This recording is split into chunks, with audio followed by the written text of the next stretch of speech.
Perkenalkan, nama saya Ismi Andriza Azzamartion, mahasiswa jurusan Komunikasi Penyiaran Islam, NIM 2030100004. Ini adalah tugas video saya tentang ceramah untuk sebagai pemilihan tugas dari mata penyiaran retorika dosen pengampu Bapak Ali Sahbana Siregar.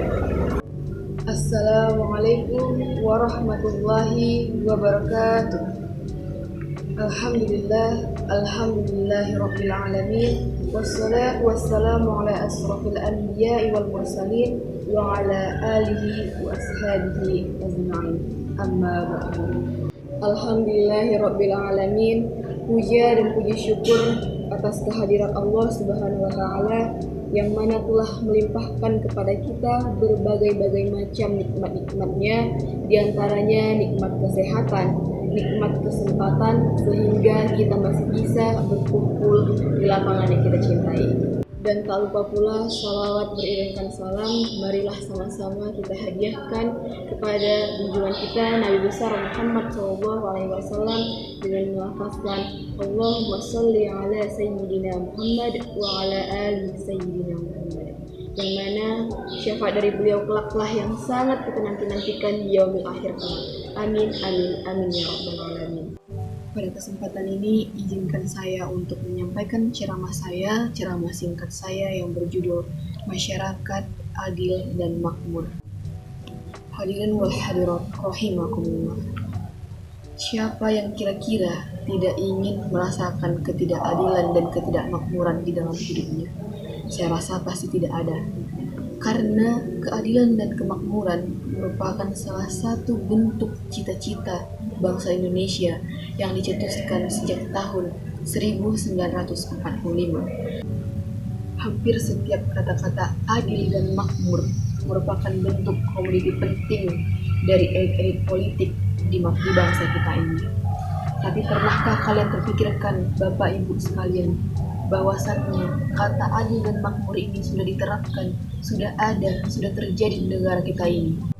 Sudah hampir 1 abad kita merdeka, bahkan cita-cita untuk masyarakat yang adil dan makmur belum juga kesampaian. Dan karena akhir-akhir ini negara kita sedang dilanda krisis multidimensional yang berkepanjangan. Terdapat hadis riwayat Ahmad dari Abu Hurairah yang artinya, sekiranya hamba-hambaku mau taat kepadaku, maka akan aku turunkan hujan di malam hari, dan aku akan pancarkan sinar matahari pada waktu siang hari, dan tidak akan aku gentarkan mereka dengan suara petir.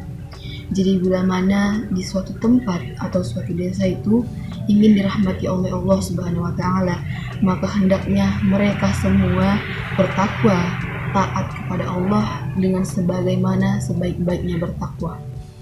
Sebab bila kita taat kepada Allah, Allah akan merahmati kita berupa hujan di malam hari.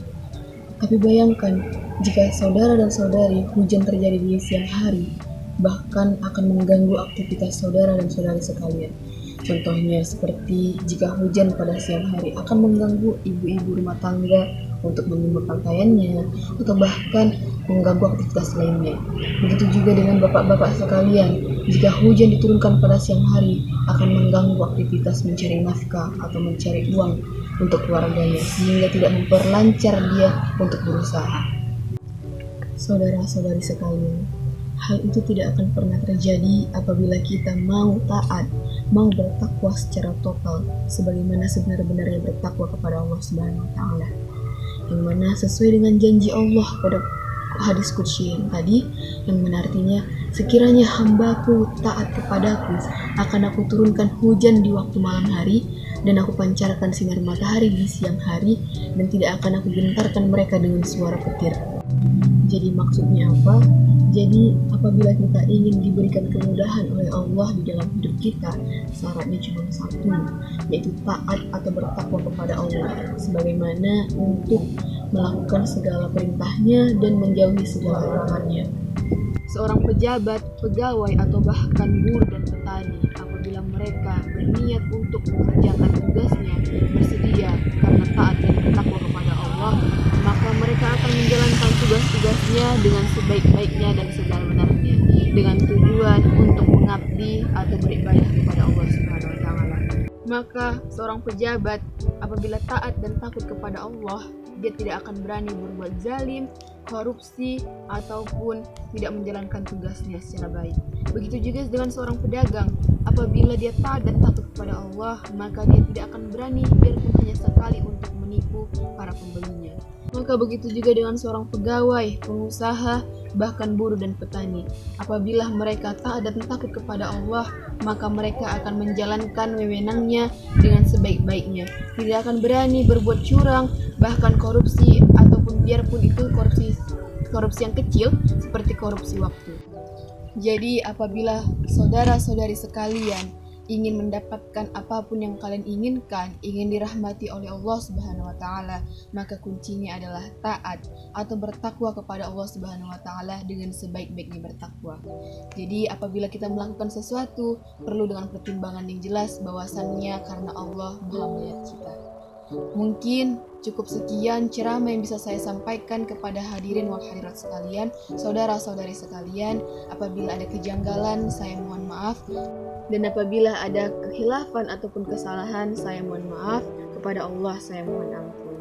Wabillahi taufiq wal hidayah. Wassalamualaikum warahmatullahi wabarakatuh.